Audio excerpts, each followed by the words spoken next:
Parlons. Design. Parlons. Design. Parlons. Salut, c'est Romain, bienvenue dans un nouvel épisode du podcast Parlons Design dans lequel on va parler d'une méthode de conception, de design, d'expérience utilisateur. On va parler des personas.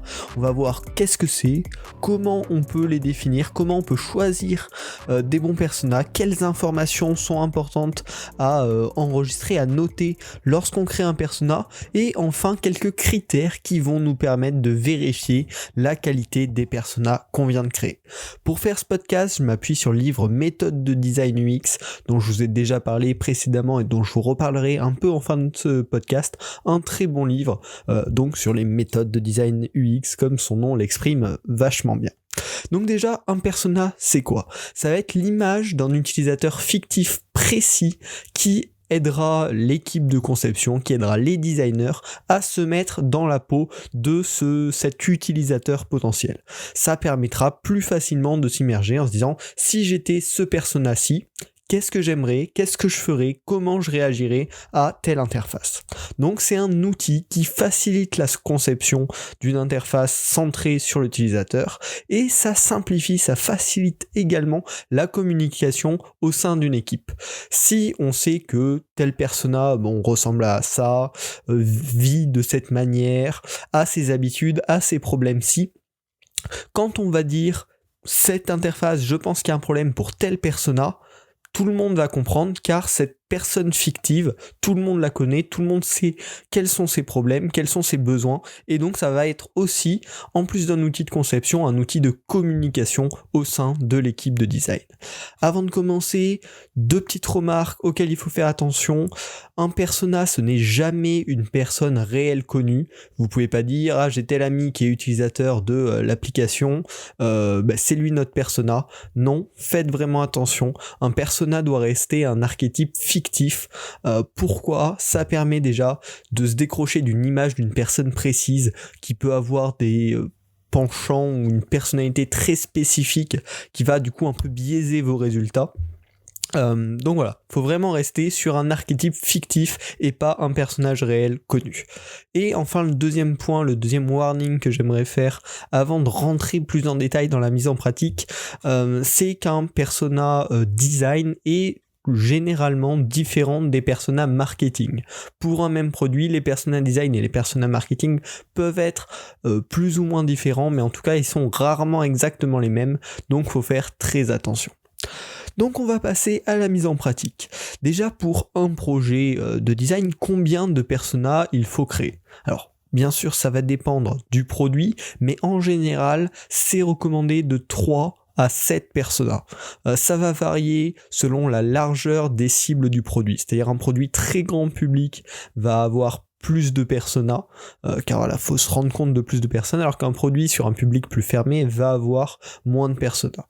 Pour un projet de petite taille, enfin de moyenne taille, 3 à 5 personas en général, c'est largement suffisant.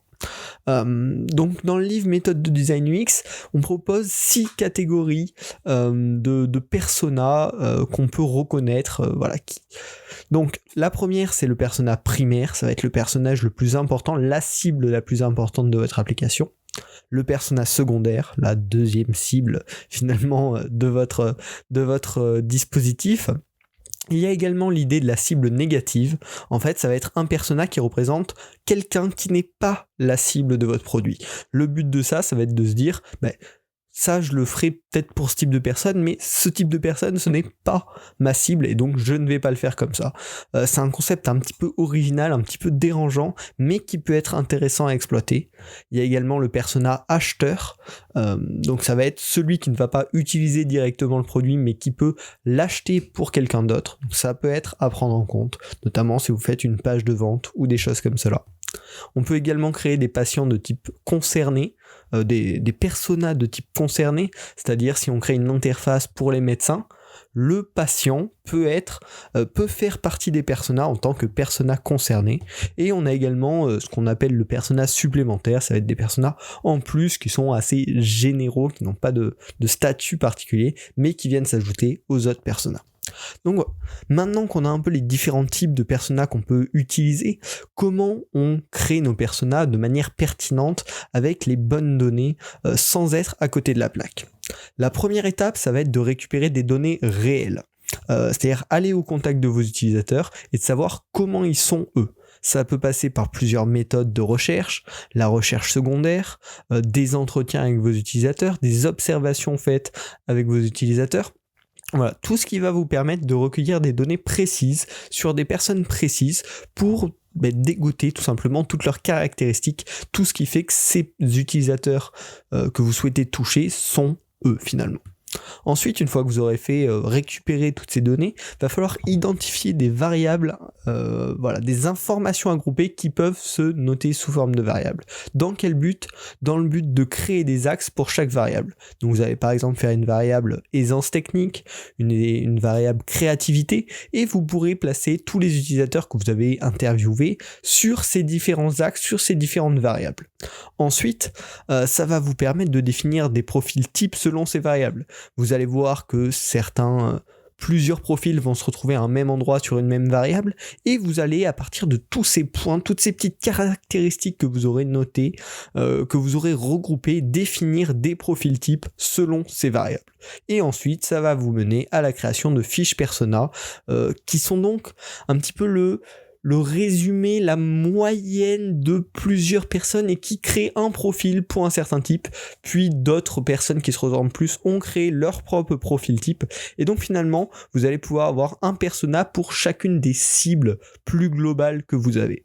Ensuite, pour le contenu de la fiche persona, bien sûr, il va falloir l'adapter à chaque projet. Cependant, il y a des informations un petit peu basiques qui vont se retrouver sur toutes les fiches persona, qu'on peut découper en 3 catégories. La première, la base, l'identité de la personne. Donc ça va être une photographie, son nom, son âge, son métier, un court descriptif de sa vie qui nous permet de nous immerger dans qu'est-ce que fait cette personne au quotidien, comment elle en est arrivée à là où elle est aujourd'hui, et vraiment pouvoir comprendre en quelques phrases quelle est un peu la façon de vivre de cette personne.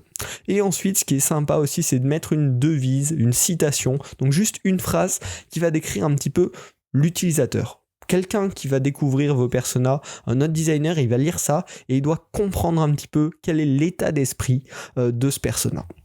Ensuite, la deuxième catégorie, c'est à propos des comportements. Donc là, on peut parler des besoins de cet utilisateur, de ses attentes, de ses craintes, de ses peurs. Et donc, choisir les points importants et les mettre pour votre fiche persona. Ensuite, il y a la partie contexte, donc on peut parler de l'environnement de ce persona, du contexte d'usage de votre produit, de ce persona, de la fréquence d'usage de votre produit, ou même des nouvelles technologies, mettre toutes ces variables de contexte par rapport à votre persona. Et donc pour chaque persona, vous allez mettre toutes ces informations, les condenser en une petite fiche qui va vous permettre déjà de communiquer avec le reste de votre équipe et vous d'avoir cette fiche qui caractérise votre persona. Quand vous devez vous le remettre en tête pour penser comme lui, vous pouvez relire cette fiche pour vous mettre complètement dans son personnage. Enfin, au mieux, au moins, dans ce personnage. Mais bien sûr, ces informations sont à adapter à chaque projet en fonction des besoins. Mais la fiche persona doit être quand même centrée un peu sur votre produit. On va pas parler de ses besoins et attentes générales dans la vie, mais de ses besoins et attentes par rapport à votre produit, par exemple.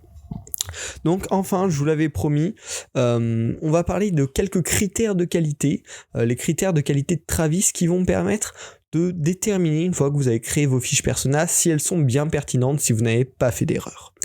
Le premier critère, ça va être de vérifier qu'elles ont bien été créées basées sur des données réelles, que c'est pas juste des personas complètement imaginaires, mais que c'est tiré d'informations réelles que vous avez recueillies auprès de vos utilisateurs. Le deuxième point, c'est de vérifier que votre fiche persona crée bien de l'empathie. Si vous, en regardant, en lisant votre fiche persona, vous arrivez à vous mettre à la place de votre utilisateur cible. Ensuite, le persona doit être réaliste. On doit croire que ça peut être une vraie personne dans la vraie vie. Le 4e critère de Travis, c'est que chaque persona doit être unique. Quand vous avez un set de donc 3 à 7 personas, il n'y en a pas qui doivent faire doublon, qui doivent se ressembler, qui doivent reprendre les mêmes caractéristiques. Chacun doit vraiment être unique, sinon ça veut dire qu'il y en a un de trop et que certainement vous pouvez simplifier votre groupe de personas. Enfin, les infos doivent être pertinentes et en lien avec le produit, comme je vous l'ai dit. Voilà, c'est vraiment important que les infos marquées sur la fiche persona soient en lien avec le produit et soient pas complètement vagues et qui donc n'apportent rien à votre étude. Le 6e point, ça doit être de vérifier que le nombre de personas est adapté au projet et à l'équipe. Si vous avez trop de personas, l'équipe va se perdre tout simplement dans les personas et du coup, il risque de ne pas être utilisé du tout. Et donc, ça n'a plus aucun intérêt, bien évidemment. Et le dernier point de critère de qualité de Travis, c'est le persona peut-il être vraiment utilisé dans votre processus de conception ? Bien évidemment, c'est super important. Sinon, cet exercice de créer des personas n'a plus aucun intérêt pour le processus de design UX. Donc voilà. J'espère que je vous ai donné une bonne base pour créer vos prochaines fiches persona. Ensuite, bien sûr, la prochaine étape, c'est de les exploiter durant la phase d'idéation, durant la phase d'évaluation du produit, etc. Mais bon, on va pas aborder ça dans ce podcast. Vous pourrez trouver plein d'autres sources d'informations, notamment le livre Méthode de design UX de Karine Lallemand, donc sur lequel je me suis basé pour ce podcast. Un livre en français qui résume 30 méthodes de design UX avec des variantes guérilla, donc super intéressant. Ça fait partie quand même des bibles du design UX, d'autant plus que c'est un livre en français. Donc il y a un lien dans la description du podcast si tu veux l'acheter pour le lire, pour en savoir plus, pour en apprendre plus, je te le recommande vivement. C'est un livre qui m'a beaucoup plu avec beaucoup de contenu de qualité. Donc voilà. Enfin, si t'as aimé ce podcast, tu peux bien sûr le partager sur les réseaux sociaux, ça aide à faire grandir la communauté, c'est super sympa, c'est super cool. Donc voilà, n'hésite pas, on se retrouve la semaine prochaine pour un nouvel épisode du podcast Parlons Design. Salut! Parlons design. Parlons design. Design. Parlons design.